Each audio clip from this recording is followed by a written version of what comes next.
চ্যানেলে তোমাদের স্বাগত। দেখো, আদা রসুন পেঁয়াজ টমেটো আলু নিয়ে নিয়েছি। এখানে হলুদ জিরে নুন সবই আছে, তেল আছে, আর দেশি চিকেন নিয়ে নিয়েছি প্রায় 700 গ্রামের মতন। কড়াটা গরম করে নিচ্ছি, এরপর তেল দেব। তেলটা বেশ খানিকক্ষণ গরম হয়ে গেলে তার মধ্যে আলুগুলো ফ্রাই করে নেব, শ্যালো ফ্রাই করব।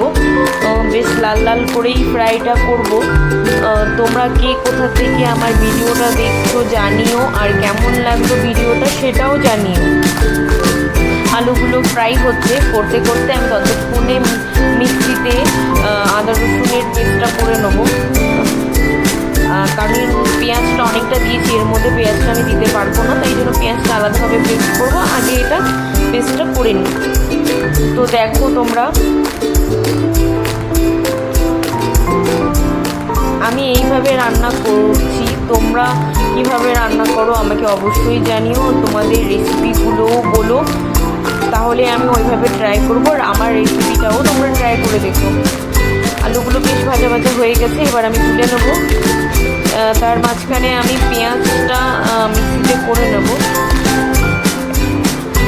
যেই তেলে আলু ভেজেছি সেই তেলে খানিকটা তেল দিয়ে আমি এবার একে একে মশলাগুলো তার মধ্যে দিয়ে কষাতে শুরু করব।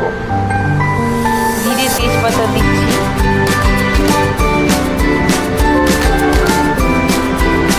বেশ জিরে তেজপাতাটা ভাজা ভাজা হয়ে গেলে এবার তার মধ্যে পেঁয়াজ বাটা,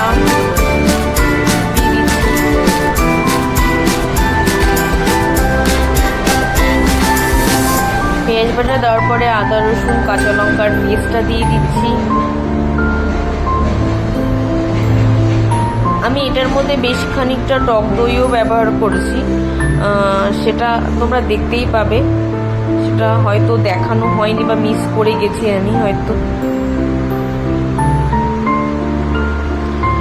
আমি প্রথমবার ভয়েস দিচ্ছি, জানি না কেমন হচ্ছে, তোমরা প্লিজ একটু বলো। এবার সব মশলা এক একে হলুদ লঙ্কার গুঁড়ো দিয়ে দিচ্ছি। আমি নিজেই একা ভিডিওটা করছিলাম, সেই জন্য পরে ভয়েসটা দিচ্ছি। টমেটো দিচ্ছি, এর বেশ খানিকটা টক দই দেব।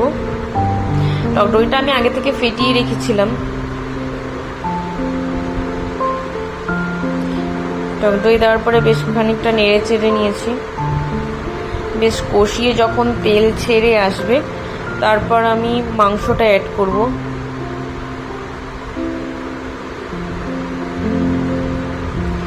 মাংসটা অ্যাড করার পর আমি এবার ভালো করে কষিয়ে নেব।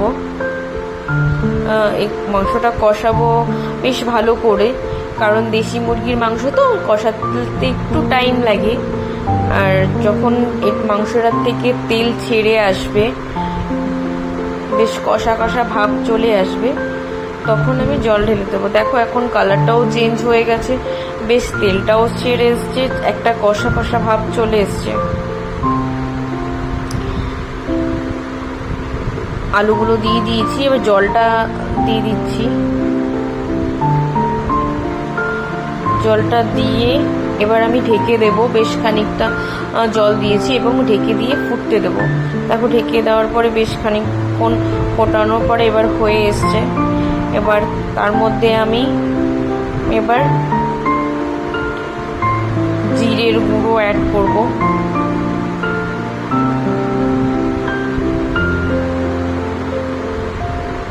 আমি জিরে আর ধনে একসাথে গুঁড়ো করে রাখি, তো সেটাই আমি অ্যাড করছি।